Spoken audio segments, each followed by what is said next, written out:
Good morning to all. Welcome to the physics class, and today's topic is relative velocity. But first, we discuss what is the difference between velocity and relative velocity. As we know, everything in this universe is under motions. Okay? When one object changes its position with respect to the time, then we say that it is moving.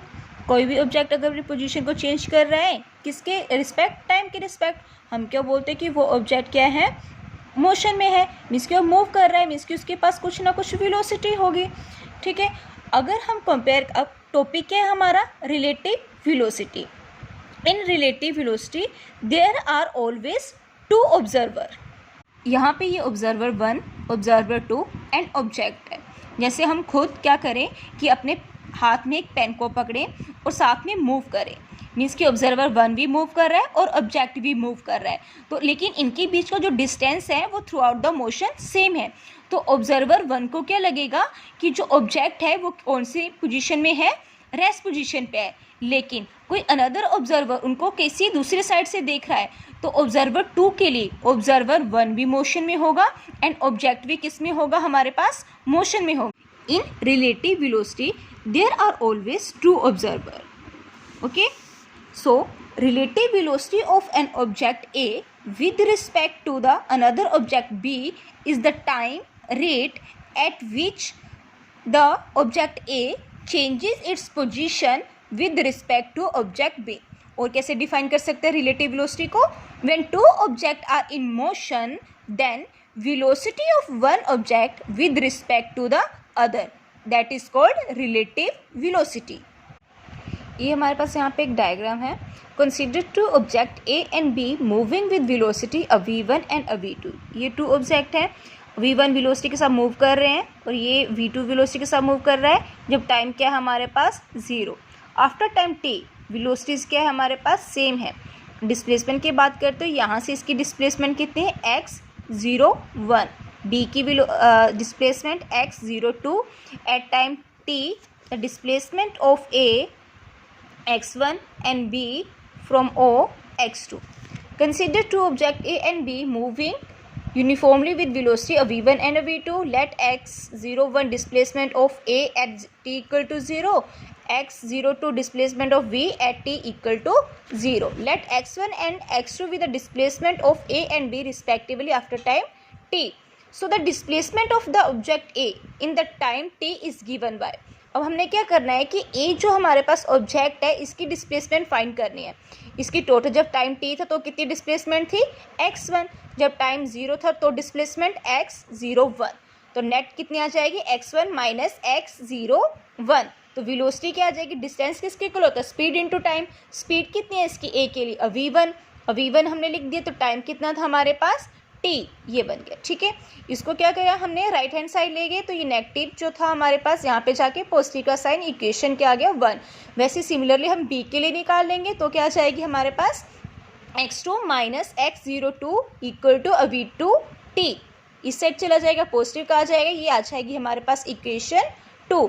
Subtracting equation 1 from equation 2, तो x2 minus x1 क्या आ जाएगा, यहाँ पे इसको subtract कर देंगे, x02 minus x01 plus v2 minus v1. t common था तो यहाँ पे हमने कॉमन ले लिया. Now x02 minus x01 equal to x0, that is the relative displacement of the object b with respect to a at time 0. Similarly अब हम क्या करेंगे, x2 minus x1 equal to x, means कि ये तो हमारे पास टाइम कितना था 0. जब टाइम t हो जाएगा तो x2 माइनस x1 किसके इक्वल आ जाएगा, x. मीन्स कि यहाँ पे हम x पुट करेंगे, यहाँ पे x0 plus v2 minus v1 t. So our equation can be written as x equal to x0 plus v2 minus v1 t. v2 minus v1 equal to x minus x0 over t, which is the relative velocity of object B with respect to the object A. Thus, the relative velocity of the object V with respect to the object A means a V BA equal to a V2 minus a V1. Similarly, अगर हमने a VAB निकालना हो तो वो किसके equal हो जाएगा, a V1 minus a V2. इसका फर्स्ट स्पेशल केस है कि अगर टू ऑब्जेक्ट हमारे पास इक्वल वेलोसिटी के साथ मूव कर रहे हैं, means v1 equal to v2, therefore v2 minus v1 equal to 0, then above के equation can be written as x minus x naught किसके इक्वल आ जाएगा? अगर ये हमारे पास 0 होते x minus x naught equal to 0 और x equal to x naught, means कि जो हमारे पास डिस्टेंस टाइम टी पे था वो किसके इक्वल होगा? जो डिस्टेंस हमारे पास टाइम कितना था? 0 था। तो इसके लिए जो हमारे पास पोजीशन टाइम ग्राफ बनेगा वो क्या बनेगा? Two objects are parallel straight lines, ये ऑब्जेक्ट ए के लिए और ये ऑब्जेक्ट बी के लिए। Next is when the two objects move with unequal velocities, ठीक है, उसमें फर्स्ट केस कंसीडर करेंगे when v1 greater than v2। अगर v1 की वैल्यू हमारे पास ग्रेटर है v2 से, तो इस इक्वेशन में क्या चेंज आएगा? v1 क्या है? ग्रेटर है v2 से। जब इसको सोल्व करेंगे तो इसके जो वैल्यू आएगी वो किस में आएगी? माइनस में, means x minus x naught is negative. That means this shows that separation between two moving object will go on decreasing with time. Next, v2 greater than v1, तो x minus x naught is positive, ठीक है। v2 की value क्या होगी? Greater होगी as comparison to v1, that means x minus x naught is positive, and this shows that the separation between the two moving object will go on increasing with time. Next is when two objects move in the opposite direction. अब two objects हैं, दोनों एक दूसरे से opposite direction में move कर रहे हैं। Suppose object A moves along positive x direction with velocity v1 and object v moves along negative x direction with velocity v2। ये पॉजिटिव की साइड है तो v1 क्या आएगी हमारे पास? पॉजिटिव। ऑब्जेक्ट बी हमारे पास नेगेटिव की तरफ मूव कर रहा है, v2 इज taken as negative. Hence the relative velocity of object a with respect to the object b, यहाँ पे हमने क्या निकाला था?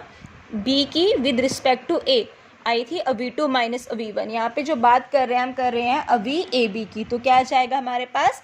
v1 माइनस v2 आ जाएगा यहाँ पे। लेकिन इस इक्वेशन के अकॉर्डिंग हमारे पास v2 क्या है? नेगेटिव है, तो यहाँ पे हमने इस कंडीशन बन जाएगी v1 minus bracket start minus v2, minus minus positive, equation क्या बन जाएगी? v1 plus v। Similarly the relative velocity of object b with respect to object a v2 minus v1, v2 यहाँ पे v2 क्या लिया हमने? नेगेटिव, तो क्या आ गया? Minus v2 minus v1। Thank you and have a nice day.